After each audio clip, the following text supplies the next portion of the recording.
Welcome, War Gamers. I do apologize. As you can see, I am not Joe. So I'm jumping in for a minute. I'll be introducing our guests today, and then Joe will be joining us shortly. Here's the tricky part. I don't know how to play the intro video, so we will not be starting off there, but I do know how to run some of the things in here. So with that being said, I'm going to bring in today's guest, which is Kevin Warner. So with that, let's add in Kevin. How are you doing today, Kevin? I am doing well. Thank you. Glad to be here. Good. All right. So thank you, Brian, for saving the day. Is right on time. A little bit different than we're doing. Hey, there's Joe. Good, Joe, because I didn't know how to play the video. Yes, so that's great. Then I'll pull us all out, and then we'll put ourselves back in. Can you hear me? Yes. Yep, we can hear you just fine. Thank you. Thank you. Give me 1 second. Go over brand. Brian, for you, brand. Yes. And then go down video clips. First one. But be right back. Brand. Oh, now I see it down at the bottom. Okay. Yeah, I'll get you. Hang on.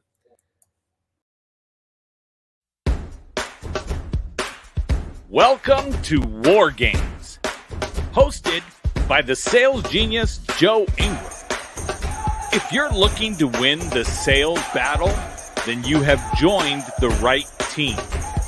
In the War Games group, we devise strategies for sales, marketing, branding, mindset, and attitude. We enlist the assistance from the most successful producers across all industries. We then share their knowledge and techniques with you. Our single goal is to get you ready for your next sales opportunity. When it comes to crossing the minefield of sales, step in the footprints of those that have crossed before you. Now, prepare yourself for boot camp and beyond. It's time for the War Games to begin.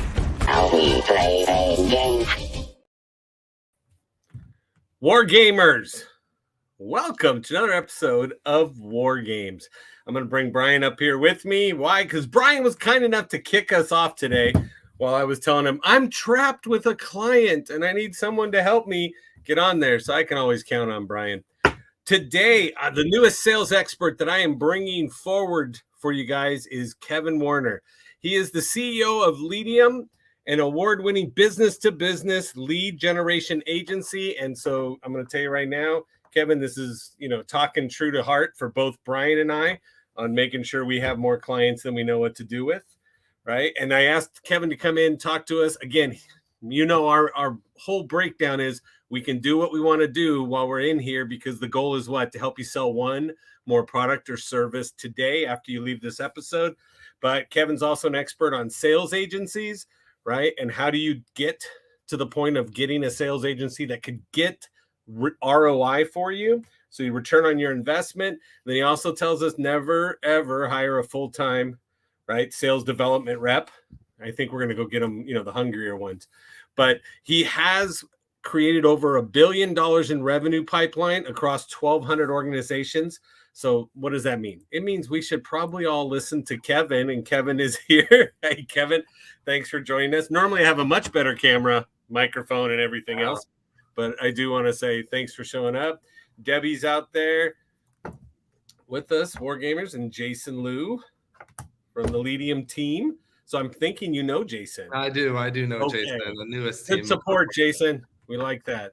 So fantastic. Kevin, so what we like to do in the group is I like to hand it over to you so that you can share from your perspective, right, what you want to teach this group of entrepreneurs that many of them are going to be business to business, business to customer, or they're going to be, the mix of both that comes in there.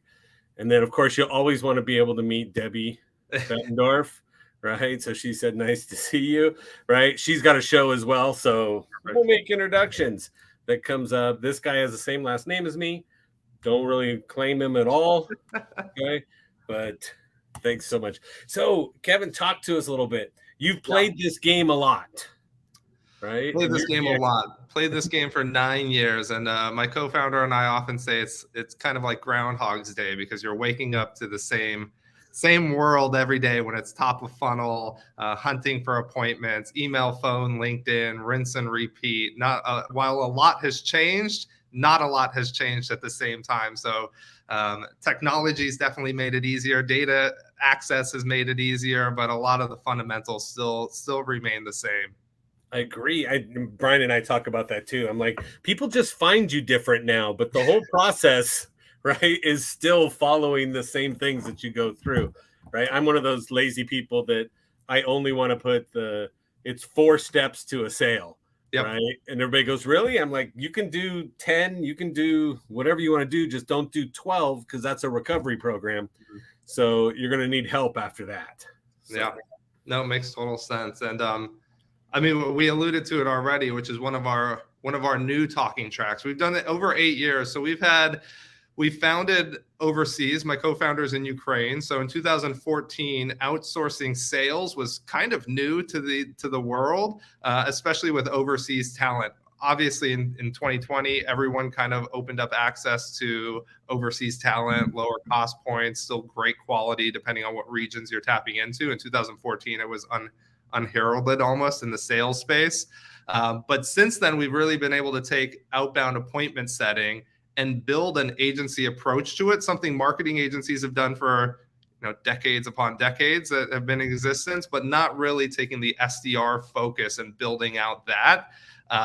But yeah, the SDR role within a company, the trouble that is, a lot of times a company doesn't understand how to evaluate ROI on it, whereas an agency, every function you do has to return revenue, and you're measured on KPIs very differently than if you have an internal employee, which is why we say, if you're going to hire an internal rep, you have to understand very closely, are they driving you value or not? Once you add in all of the weighted cost, your training time, your management time, vacation time, their ramp period, etc.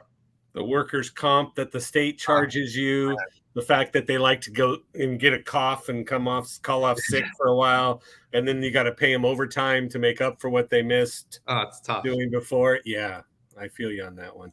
It's tough. And in outbound appointment setting, especially when you think about what an agency can do for you, one is easily measured. We're hitting KPIs you have to deliver upon, but we're also thinking a very programmatic approach, which is what outbound today, where it's become most rewarding, is if you approach it very programmatically. And that's, who is the target audience you're going after? How does the value proposition change? How are you adjusting messaging based on channel or personality type?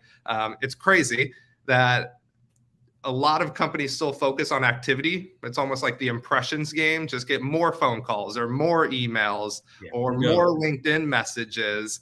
And that was probably a similar strategy in the digital ad space 15, 20 years ago, until you started to realize, hey, 18 to 22-year-olds purchase from Nike very differently than 65 to 75-year-olds. Both customers, both have their own, margins and value, but they also not only convert differently based on the messaging, the graphics, the copy, but also the channels. It might be TikTok centric today versus Facebook. And sadly, in outbound on the appointment setting side in sales, what's been the slowest to be adopted is, hey, you can't just send one email to 5 different personas. You should really be changing that approach. Some people don't like email. Others prefer phone calls. Some people like LinkedIn and are very active there. How are you adjusting for that? How are you using personality traits to customize your message? Like Joe, you and I'll just assume are very different people. We probably absorb media very differently. So it's crazy that you're still sending the same email to both you and I and not adjusting the language. And fortunately, technology's come around, but a lot of companies are slower to adopt it with their internal team, and they're still focused on impressions or activity. Right. And again, I love this because I don't want busier, right? Yeah. I'm looking for, like you said, the ROI. Well, if there's a return on investment, it comes from a return, not for me to go invest more time answering 40 DMs that come in on LinkedIn because somebody was able to get 40 people to reach out to me. Right. Now, my favorite, and I saw Brian's face as soon as you started saying it, right? My thing is personalities. Right. I love the fact that when you sit down there, I think you and I share that with Colin and the personality thing to go through, which is, again, are you writing it in the voice that the person can actually hear it and go through? And I will tell you, it's really easy if you can find out, how old people look. The boomers still answer their phone. No one else is. All right. So when you say some people like on the phone, I'm like, yeah, it's only the boomers. Yeah. Right? Yeah. Well, it's why you see some industries, like the strategy shouldn't be modeled out exactly the same. And I think what's wrong a lot of times in sales is the perception that if they're doing that, we should have the same results, which is, it's not true. Anytime you change a variable, everything changes along with the conversion rates. Just because you own, an athletic sneaker company doesn't mean you're going to get the same results Nike does. They have a brand behind them. They have a massive marketing agency. They know their model. But in the sales space, it still has this impression that it's just a matter of activity and we're going to drive the results, where really, to your point, no, some industries phone calls are very heavy because they're targeting a persona that it's a better connection. Some are still email centric. If you target HR personas in healthcare in the morning, better than targeting HR personas in the afternoon because they've been dealing with people or hiring or recruiting all day and they're just tired. So also time of when you're prospecting kind of changes. And that's that programmatic approach to outbound that's still slow to be adopted because sales orgs or teams are still focusing on the human behind the activity instead of the strategy and the programmatic approach, where I always say the human component of outbound appointment setting and revenue driving is the least important today. It's the easiest thing to execute. Wow. Okay. I like that. So what's the secret sauce without giving away Leadium's, whole thing? So again, I'm assuming, as I'll go out and I'll say, I could call Kevin and say, help me get this. And your whole company can come around and go, we're going to do this, this, this, and this, and generate leads that are quality leads, as opposed to other people that just. Yeah, we're a little bit different. And I think our age in this space has mirrored it out to be different. One is there is no secret sauce. Like, I analyze a lot of things to ad campaigns because most of us are familiar with AdWords or Facebook ads. It's just become a normal part of our life. Mm-hmm. And so I mirror to there is no secret sauce to an Instagram ad. A lot of it has to do with your product market fit, the time, how dialed in do you know your go-to-market messaging? Are you optimizing it based on the analytics? If you don't know a lot about your marketing, are you analyzing it in real time and making those adjustments if you're still in early phase? That is the secret sauce. It is a well-founded, thoroughly executed outbound program where you're looking very analytically at the results and trying to optimize quickly. Unfortunately, in the sales world, you want results yesterday.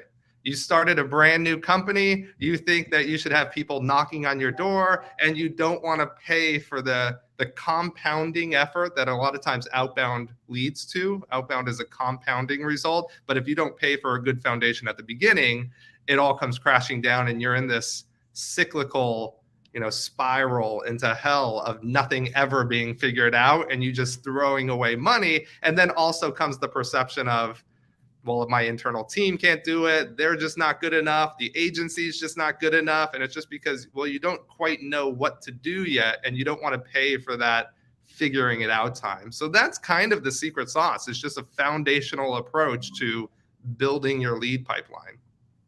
So, for example, I'm going to pick on Brian. Why? Because he's my co-host. He started the meeting. Come on. I'm invested, right? Without the video. Yes. So when you look at this overall, so Brian, new business, okay? Well, new focus on his business. It's, right. It's been the other side of, the income stream. And he's like, I need to build this one, right? This is the one that's going to free me up to go through. And so one of the issues that we all have is building that pipeline that comes through. And so when I look at that and I say, okay, what's the best channel and what's the thing to look at? And business to business is, I know on Facebook, based on the demographic, people have money. Yep. Right. And it's different than the people on Instagram, except I'm on Instagram way more than I'm on Facebook. The fact that Facebook sees me is usually because I'm sharing from Instagram over there. Right. But I'm blocked on both when it comes to advertising. Okay. So when I look at that, I'm like, well, I can't do nothing there. So, my biggest markets are the ones that I've been blocked off because of my views. But so where would we start? Right in the point, because again, I'm looking at everybody that's in the groups, everybody that's there. There's what 8,000 people on LinkedIn that that got a notification that said, "Hey," and it's going to come. View count increases after midday on a Wednesday, right? But I throw it out there because typically we can break away on hump day to do it. So, what's the first step to say I need to get out there and I need to know, is this person pre-qualified for Kevin? Yeah, no, that's a good question. So B2B, and I talk a lot in the B2B world because B2C is just a different ball game. There's different legalities around, can I just email them directly without opt-ins? B2B is still a little bit of a wild west in the North American market because it's, hey, I know exactly who our ideal customer is. Step one is that. Who is the ideal customer and why? If you don't understand the fundamentals of who you're targeting to, then it becomes harder to model out, well, what should the messaging be? What's our hook? What's our value proposition? So understanding who you're going after. The value of today's market with data is you can then easily go source that contact data for who you're targeting. You have to especially if you're in the early days, which was the analogy here with Brian, you have to go with an assumptive based model as well. It's still the 70-30 or the 80-20 rule, whatever you want to say, like car sales or real estate, like 80% of the deals are done by 20% of the agents or the sales team. Still very much the same with outbound. You can't tailor it to everybody specifically. You have to know that this is my target market. I'm making some assumptions. I know it's not going to be correct 100% of the time, but that's just part of the ad or the sales game. And then it becomes, okay, well, now I can very strategically reach out on email. I know is the most scalable. And it takes very little lift for me as an individual to send a one-to-one email or send it to a lot of people who match the same persona. So I can customize a message, I can personalize it, and I can send it and get responses that kind of allow me to refine what I'm doing. Based on responses, you understand, is my targeting off? Is my messaging off? Is my timing off? You can really hone in on that. And then you layer in your calling. So I always say, and one of our strategies is, hey, let's call people who, one, have opened emails, because now it's not as much of a cold call. It's going to be a little bit more of a warmer intro. And at a later phase, you can call those who never opened emails because maybe they're not email, converters, but you're still going through this very strategic approach. And it's actually pretty simple to execute. The problem is harder to scale because it does take time, and that's where agencies or team come in. But if you're doing it at the start, you should be doing it yourself. Like if you are just starting and in those early days, it's more affordable for you to figure out your go-to-market fit, what the messaging is going to resonate. It should be led by you, and then bring that into an agency. Otherwise, you're going to be paying us for that discovery phase, or you're going to be hiring an SDR and essentially telling them to go, but not giving them any direction as to how they should be successful in their role. Right. And you're hoping they had enough experience, but yet they, for some reason, were looking for a job. Yeah. There was a reason why. Yes. And then you come in with, here's the clouds, right? It's not a clear day at all. And I just want you to give us direction to go through. And you're going to waste a lot of the exploratory money. Well, and SDRs are hard. Like, it's a hard role to hire. I've hired hundreds of SDRs. I'll tell you now, my job in building the agency in a programmatic approach in 2023 is, how do you take out human involvement? Because whenever there's a human involved, it becomes a headache mess. To your point on what you talked about earlier, but you also have a couple other points. One is the SDR function that's driving pipeline. One of the most imperative roles of a company. It's what's driving your revenue. You don't want an account executive doing top of funnel, because then they should be closing. That skill set is very unique to take a buyer through a buying cycle. Top of funnel it's just an activity driven function. But one, you don't want to stay in it very often, like for very long. I think the Bridge Group, which is in the sales development agency in tech, has it at 10 to 13 months as the average SDR. It also takes an average 2 to 3 months to ramp, which means you're only going to get 7 to 10 months of production. Account for all the vacation times and Thanksgiving and Christmas. You're probably down to 5 to 6 months of production. But you're paying for 12. For 12, yeah. Paying for 12. But then you have a second problem in that email, phone, and LinkedIn are 3 very unique channels that take a very unique skill set. It's very rare that you'll find somebody who's great at all 3, but not only great at all. Pointing that out. Thank you. Yeah, and not only that's great at all 3, but can intertwine all 3 seamlessly in real time. And do research and data, etc. Those people, which by the way, they do exist. Problem is, they're rock stars who are only with you for like 4 months because they're going to go get a 6-figure sales job that you can't afford for that function. So you're still stuck in this cyclical, spot of what do I do? Right. Which is why we hiring and coaching. Yeah, you spend more time training your staff than you do the clients. Yeah, right, and that's only the 30% who are great at the role. The other side of it, which is why hiring for an SDR has become harder and harder, and why you see a lot of layoffs in that position, because it's hard to attribute ROI to the role.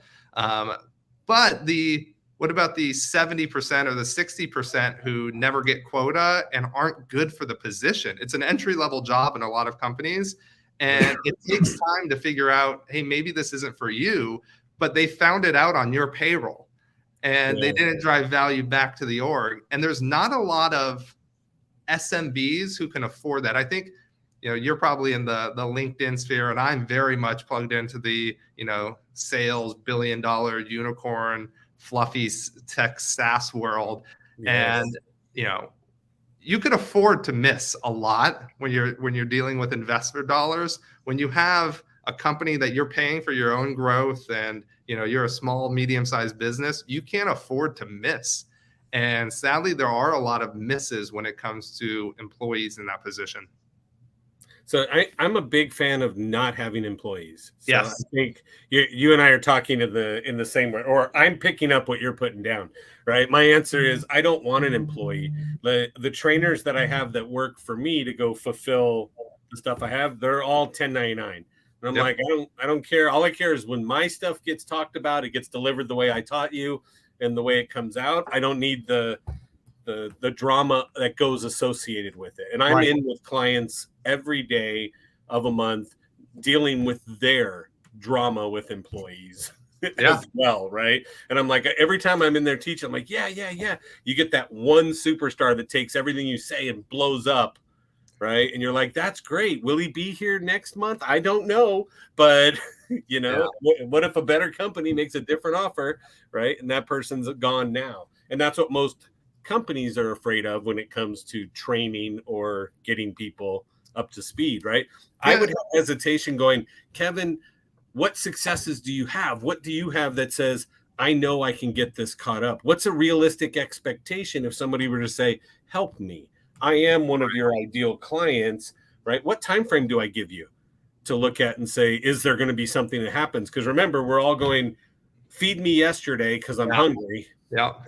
And you want me to take food money and put it here. And I understand the investment. I really do. Yeah. I just want to take it down to a level of.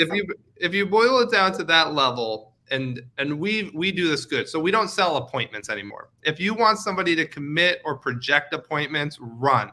It's an easy way to get you to sign a piece of paper. And I know statistically you're going to be with me this many months. I'm an agency, so my margins are built in day one, and I'm going to make my money. And there's enough demand where I can sell my churn. So let me send a number that you sound happy with. I'll set you 10 to 15 appointments, because every business in America thinks that they all should get 10 to 15. It's like the number that's become, everyone thinks 10 to 15 appointments. You have to run. One is you're in two different groups. One, you've never done anything when it comes to outbound, so you don't have any benchmark analytics.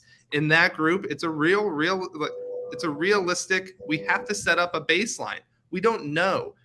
You should also offer month-to-month contracts. Never lock in with an agency that's longer than that, because we should be fighting for our value every month. If we're underperforming, you should have the ability to fire us like an internal sales rep.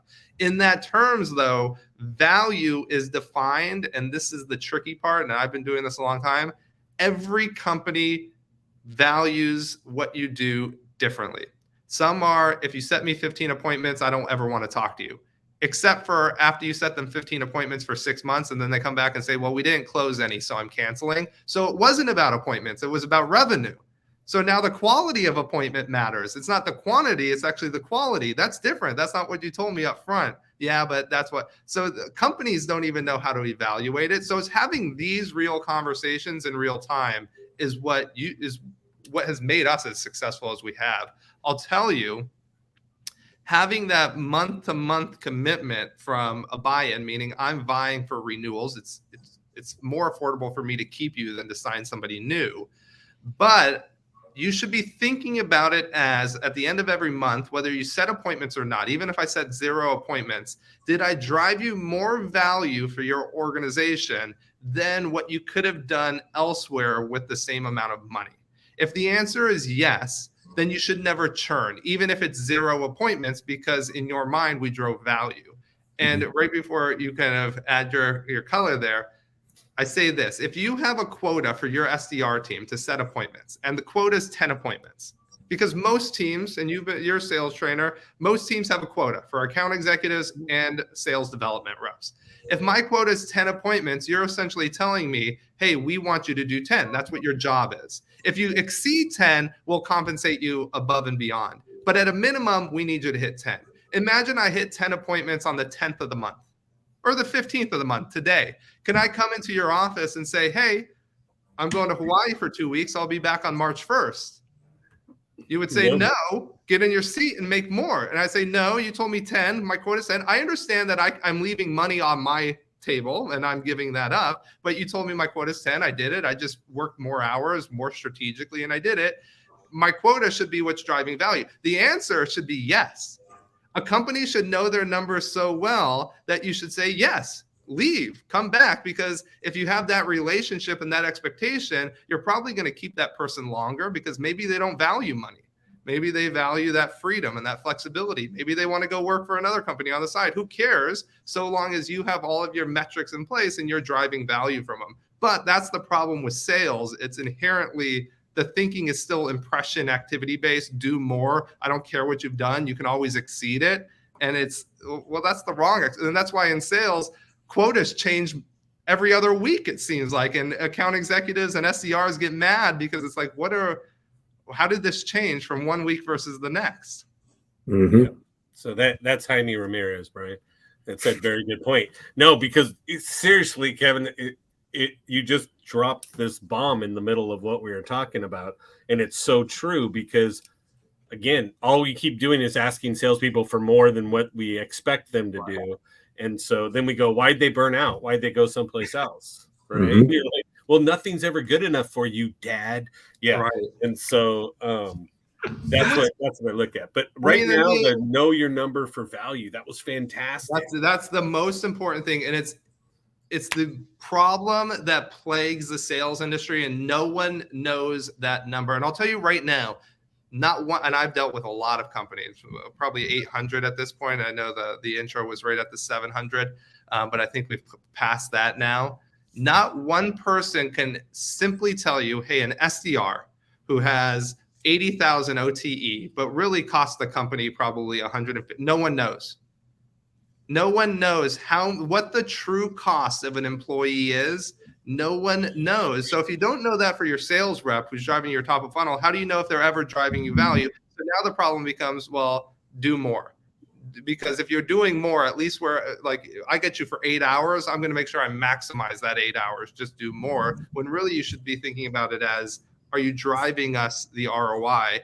But one of my pet peeves is the marketing side of business is so well oiled into what they're doing, the value of the functions, and the salary grades for those functions. And you think about marketing, and I saw it a few years ago. If you think like a VP of marketing is making mid six figure, like 150,000, a VP of sales at the same company can be making 400,000.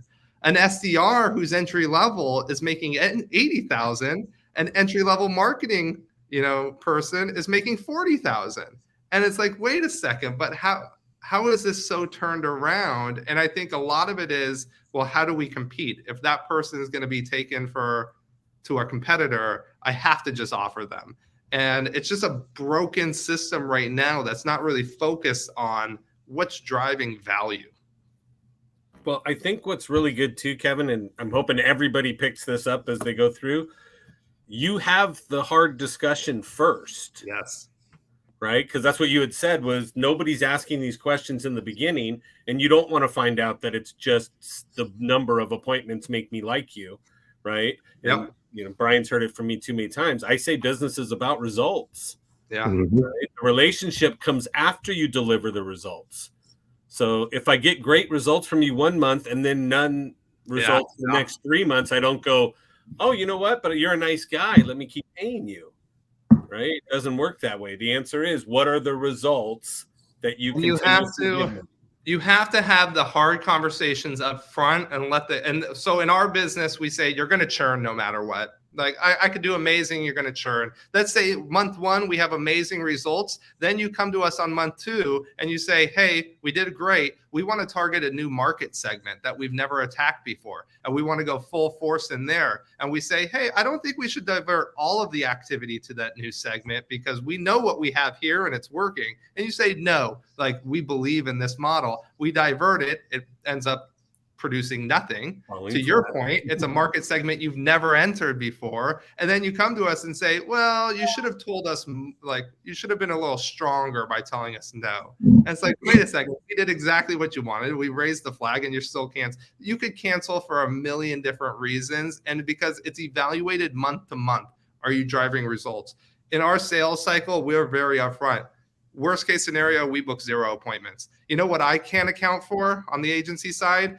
If you have a product anybody cares about. That's what you're bringing to the table, and I have to take your word for it. I know outbound, I can design that well, but I can't create demand out of nowhere. I can't trick people into connecting with you and having valuable conversations. So yes, there still is a chance that there isn't a market for what you're trying to do, or that we can't figure it out in the slim timetable that you're giving us, but we're month to month. If you're not seeing value, fire us. I love that. No, that's perfect. Brian, any questions? No, I really like to, well, I'll call it the 3 Ds he talked about, which is you got to do your discovery, then you have to have direction before you start dialing. Yeah. And I like that because a lot of times they just tell you, what's the goal? Oh, well, go get me this, but how do you get it? So I really like the 3 Ds that he talked about earlier. I do too. I feel like, okay, now I got to go back and reevaluate my ideal customer again. And I'm like, that's the biggest one. Yeah. The ideal customer wins or loses it. And then if you think about, like, if you're doing it and you're building it internally or you have a team doing it, start thinking programmatic. What appointments is the KPI that just is, of course, it's always going to be there. Forget about the appointments. If you have a good product market fit and you do the bare minimum outbound program, you'll get appointments because you built a great product that solves a problem that people need. Think about outbound more strategically. Hey, what's our baseline, conversion rates for an evergreen campaign where we use just our low-hanging propositions? Then what happens when we launch, humantic and personality data to it? Let's launch a second campaign in month 2 and compare that against the baseline. Hey, in month 3, let's see if we can optimize the channel and understand from the first 2 months who's actually opening emails versus connecting on phone versus higher LinkedIn users. On month 4, let's try to integrate video. All of those who opened emails but never responded, maybe they're visual people and we should do a personalized video. And now from all of those, you can start to see what activity actually drives the highest conversion and how does it adjust based on vertical and persona. Once you have that, now you can say, okay, I know exactly who to do videos to versus calling versus email, and you can have a more, targeted type of campaign. Problem is, to your point earlier, most people don't want to spend the amount of time it takes to build a very strategic, discovery phase of pipeline before you're driving real results. So I have a question. Do you see people hesitant to give an SDR through your company access to their CRM, or are they expecting you to go find the leads for them? Yeah, it's a good question. Number one, Leadium doesn't have any SDRs. So we don't do full-time or part-time SDRs. What we did is we said, hey, let's have specialized team members. So we have people who call, people who email, and people who LinkedIn. Still SDRs quasi on our side, but we just go out and hire and train just for that skill set. And we say, I don't want you navigating a platform or anything. Just here's your call list, call today because you're good on the phone. But to answer your point, some clients want to give us access to a CRM, others don't. Part of our program is we have to provide the net new contact data. So we're traditionally never using data you provide. We're setting out the ICP, we're sourcing the contact data, we're enriching it. We know that all of the variables that we can control, we control. Because if we trust your data, don't hold me liable for the bad quality of data you have. That's going to affect everything. Most companies, if they have Salesforce or HubSpot at a minimum, might plug us in. We're big Apollo users. I'm a big fanboy of Apollo.io, which integrates bidirectionally with HubSpot and Salesforce, but they're pushing it for the activity side so that when an appointment does get booked, you have full record of all calls, of all email activity. You can see the journey that the prospect went on. You can also keep track of prospecting stages. Everybody who's replied, not interested, bad timing, wrong decision maker, left company. You still have the prospecting stages that can marry up to your lead stages. So it's really a 50-50 cross shoot of if a company wants to give us access or have us operate completely outside of their ecosystem. Yeah, I'm so results driven that I literally, and again, I know this because I'm a sales trainer and I sit down and I was just talking, one of the guys was outside the office, but we were talking about it and he goes, well, this person, I go, well, this person's doing this, this, and this. And I go, and I don't want them doing activities. Yeah. And he goes, well, and I go, and look at the results. He goes, yeah, results suck. I go, that's why we're having a conversation. And everybody's sitting down going, let's go check the activities. And I'm like, granted, we need to do activities to get results, right. but taking somebody, and what I love what you just said was that the email people are the email people, the phone people are the phone people, right? And the DM on LinkedIn are those people. Right. So your people probably aren't sending stuff over that's in completely incorrect grammar. Right? Oh, no. So it goes, again, because it's programmatic, you're building campaigns and messaging specific to vertical, specific to pain point, specific to personality trait. You're then writing out that campaign. It's going through multiple checks and approvals. And again, that's where it becomes assumptive based. You don't need to hyper personalize, write a custom, what school you went to. Nike's not doing that, and you're still clicking through on their link and you're still buying their shoes because you're still solving a problem. And inherently on B2B, if you can do something that I have a problem for, it's in my best interest to say, okay, this is exactly what we're up against. Like, I am looking to transition out of QuickBooks. I do have that problem as I go into my next phase of business. This is perfect timing. Yes, let's take a meeting. So you still are inherently, but to your point earlier, you have to still do the activity. So I'm not against the activity. You still have to have impressions on, the ad side.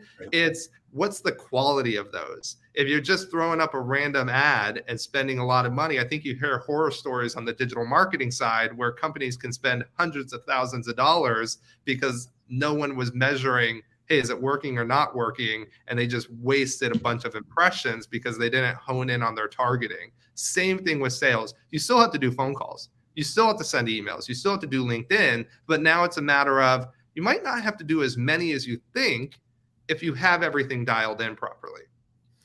I love it. That's me. My thing is, it's not about doing more. It's about converting more. Yes. right? And I say sales is only a numbers game until you become educated. And what I'm hearing is you guys are completely educated on how to get people through that funnel to the point of dropping off somebody you could do something with if the person you handed it off to was competent. Right. So, but no, I like that because this company we have a manager sitting down and checking every single activity for each person in there. And I said, okay, that's literally something I can get a VA to go do and just log in and babysit the process. That's great. I don't need her to do that. I'd rather she coach, train, and push the team. Took a TO call or an email that somebody's slapping the rep, and let somebody go through and do that, right? The escalation process as opposed to being caught in the weeds. Yeah, if you're measuring activity, you already have a problem, a fundamental problem where you don't trust your team. I'll tell you, if you have an internal team, and I actually think the value is building internally and having external, that's the best. If you can afford both of those, there's inherent value to an agency. If I'm just matching what your internal team is doing, why would you ever get rid of me? Guess what I don't do? I don't take vacations. Guess what I can do? I can scale up and down based on need. If you have 2 employees who leave you out of the blue, I can increase what we do overnight. You can't hire, train, and get ramped up overnight internally. So there's a risk mitigation aspect of agencies. By the way, this is why most enterprise-sized businesses use dozens of marketing agencies, even though they have internal marketing teams. There's things that are just better off handed to an external team that drives value. So I see both as a good need. Having internal, you can train up, etc. But if you ever have a problem with activity and are they doing the activity, that's a fundamental problem. What you should be really monitoring is after a week of activity, how did you adjust? And if you're not adjusting as an internal employee, your own script, your approach, then you're not taking what the conversations are showing you, and you're not capable of adjusting things in real time based on those inputs. The agency, we're doing it. We're analyzing the 15 responses over email. What types of responses? Hey, we're going after the wrong persona because we're seeing this. Your internal team should be doing that too. And that's what sets the good away from just those who are driving activity. That's amazing. All right, Kevin, how do people get a hold of you? Yeah, me personally, the best way is email. I'm one of the emailers, not the cold callers, believe it or not. Tell me more, Grandpa. Yeah, I know. What are you talking about? Kevin@Leadium.io is my email still. We just switched to Leadium.com, switched into a new website. That's the best to find us. We're coming out with some great collateral around hiring versus agency. We don't have it live yet as we just went through a rebrand. So Leadium.com, easiest way to get a hold of us. Kevin@Leadium.io, easiest way to get a hold of me. Fantastic. Brian, any additional questions? Because I got the whole redefine my ideal customer, right? Top of funnel is the activity-based people, right? I always recap my notes just to make sure you can go, no, Joe, that was way off, right? Define the only thing value. Yeah. Right. What is the actual value that comes in? When I start a client, I have a KPI document and say, what is the key performance indicators I got to hit for you to say it was successful? So that I can slap them back later. Yeah. That's what we do at the start. So what we do, to my point earlier, we say, well, how many appointments? Hey, Joe, if my program cost is $4,000, full service, strategy, data, execution, technology, we are full service. How many appointments do I need to set? If we hold KPIs appointments, how many do I need to set to make this ROI positive? You tell me a number. Holding that appointments is the KPI that's easiest to measure day one. You'll say 10, and I'll say, fantastic. I'm not going to set you 11. So let's get that right now. I bet if I get to 70% quota, it's going to be easier for you to keep me than to get rid of me. But once I start setting you 10 appointments and maybe you close one, the value of the appointment starts to change. So now we say, oh, you don't want appointments. Actually, 6 appointments are better if they're higher quality, and that KPI changes. So we are very upfront with that same aspect of what is success. That's what we're going to hit. That's what we're ROI positive. And if I don't even need to do phone calls to get there, what do you care? You got what you needed. Right. I love it. I like the check for adjustments weekly. Right? Yes. I love that you said there, and it should be the team that's doing it to say, what am I tweaking? What am I going through? Because that right there is flat out empowerment Yep. for the team, right? And then custom scripting tweaks, right? That we can go through. One of my absolute best ever reps for building, generating appointments, getting people in and selling stuff. She came to me with my script and she sat down and she was ballsy enough to do it. And she was like, I can't deliver this. And I was like, what? She goes, I've tried it for 30 days straight.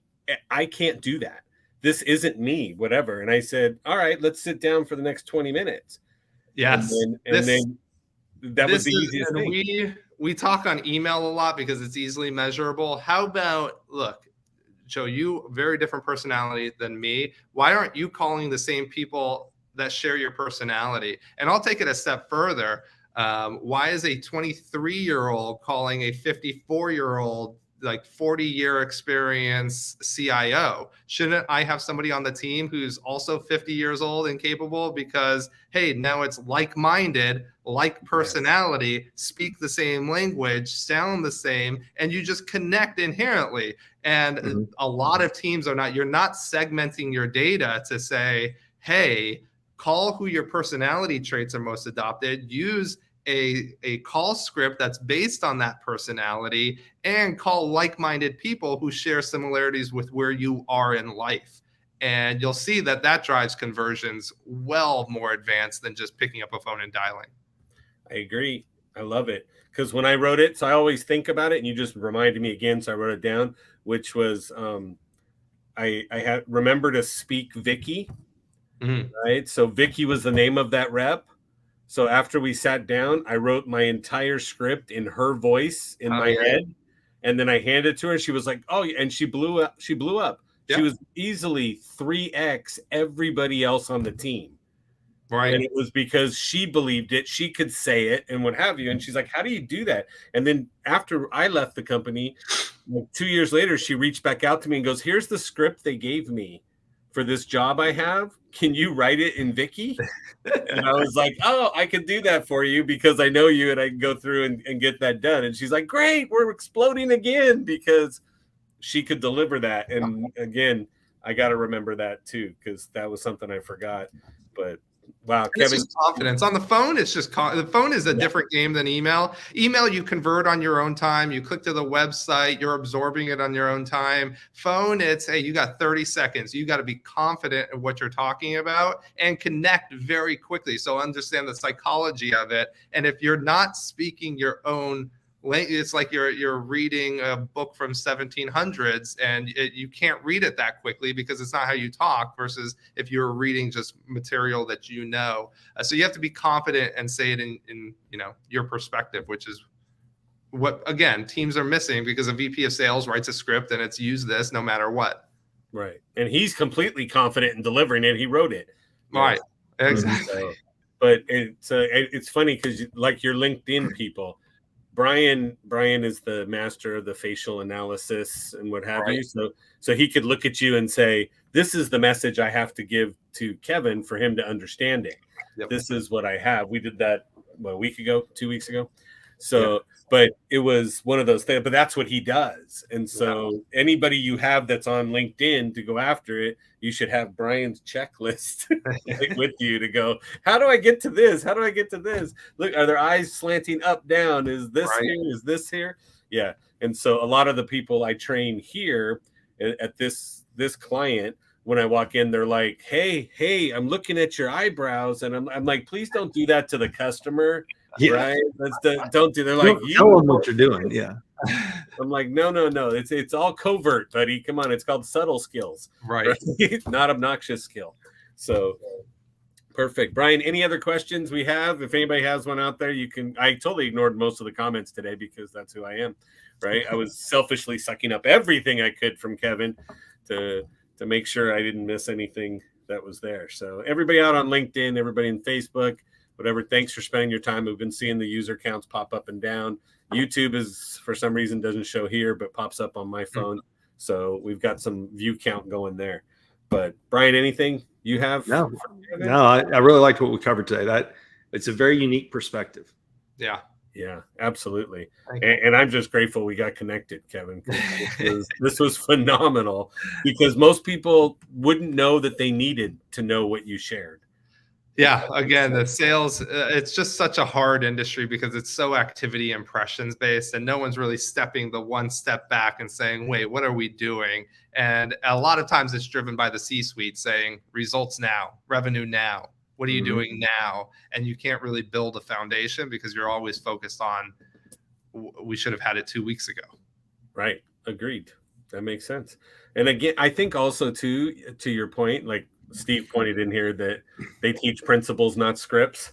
Right. And I think that would be a self-identifier for people to leave as well. Yeah. Right. When you turn around, you're like, okay. They're like, I don't know what to say to people. You're like, then leave. Yeah. Because I taught you the principles, but I know that you have a 70+% more successful rep that gets into phone if they have a script. Right. Right. And again, they're not going to use it 90 days down the road, but to get them through that 90 days, they need that benchmark. I mean, I still use a script. So everyone on our team calls because calling is the easiest way to get a hold of a prospect. I still use a script. And that's 10 years of doing this business. I still have to have a guide. I write it in my voice and how my tones are and words that I'm comfortable in speaking. But you still have to have everything. I think sales trainer says, hey, the script, it's not, you don't have to follow it verbatim. It's more a guide, but you have to have something to fall back on because you're still calling with a point and you can't get lost or stuck in any way. Right. Amen. Very well said. So perfect. Thank you very much, Kevin. Appreciate that. Kevin at Leadium.io. Wow, that was painful. Let's try that again. You can go to Kevin at Leadium.io if you want to. You can also find him on Leadium.com.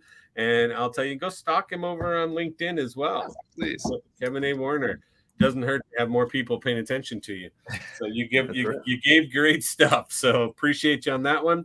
Everybody else that's out there, you know it's that time again. Go out and sell something. Thanks, everybody.